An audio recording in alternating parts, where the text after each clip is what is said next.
السلام عليكم كسو دوادا channel عبدالعزيز بورله waxaan maanta ka hadli doonaa ahmiyadda uu leeyahay wax akhrisku inta badan sidaynu ka warqabno bulshadeena qaybo fara badan oo kamid ah waxa aad ugu adag wax akhriska dhab ahaantii qofku haddii noloshiisa uu ku layliyo si dhab ah uu u baro akhriska waxa aan ogsoonahay in akhrisku uu ka mid noqonayo noloshiisa waxa jira habab si fudud aad ugu bilaabi karto wax akhriska tusaale ahaan qofku hadduu yahay qof aan akhrista wanaagsan ahayn amba aan si fiican wax u akhriyin marka uu doonayo inuu bilaabo wax akhriska waxa la rabaa inuu ka bilaabo meelo yaryar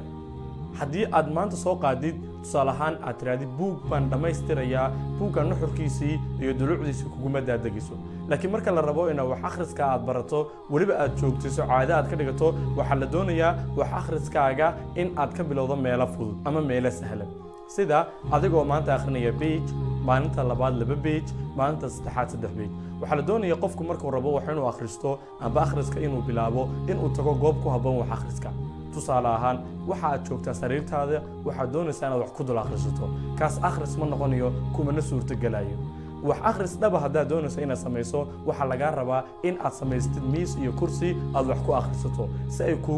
si aad ugu tala gashid sidoo kalena dhab ahaantii aad iskugu diyaariso wax akhriska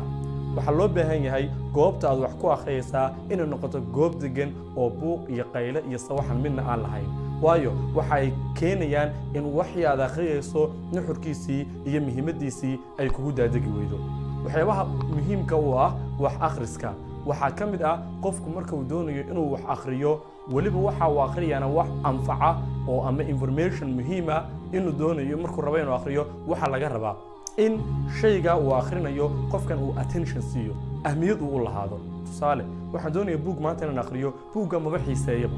mawduuca ku qoran mawduucan jecelahay maaha kuma suurtagalayo wax akhris dhabaana kuma dhacayo laakiin waxa la doonayaa shayga inaad ogaato naftaada maxaad adigu xiiseysaa ma sheekooyinka qosolka ah ma waxaad xiiseysaa sheekooyinka warbixinaha ku saabsan dalalka iyo jugraafiga ma sayniskaad xiiseysaa wixii topiga muhiimka ku ah adiga waxa kuu fududaanaysaa wax akhriskiisa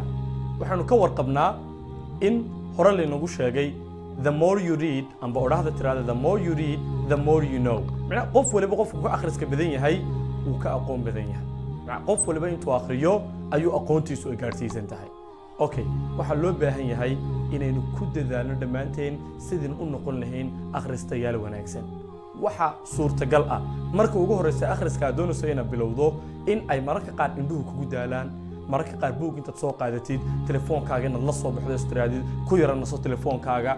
oo timeka amba nasasho aad ku yara dareentid laakiin marka la doonayo inaad wax akhridid lama rabo inaad telefoonkaaga iyo internet iyo television wax muuqaala inaad ku mashquusho waxa ay keenaysaa taasi in akhriskii uu ka kala go'o ama aad internetkii ama wixii aad isticmaalaysay aad ugu sii mashquusho waxa loo baahan yahay waqtiyada haddii aad caadaysato oo ku celceliso dhowr jeer hadhow tola akhriska waxaad noqonaysaa qof la qabsada oo akhrista wanaagsan noqda kaas oo waqti u hamuunyooda ama sidoo kale balwad ka dhigtaba wax akhriska naftaada waa inaad ku tababartaa sidii aad wax u akhriyi lahayd akhriska lagu sheegayay ama akhriska aan ka hadlaya maaha ka casharada dugsiyada iyo jaamacadaha la akhriyo no kaasi maaha akhris kaas waa waajib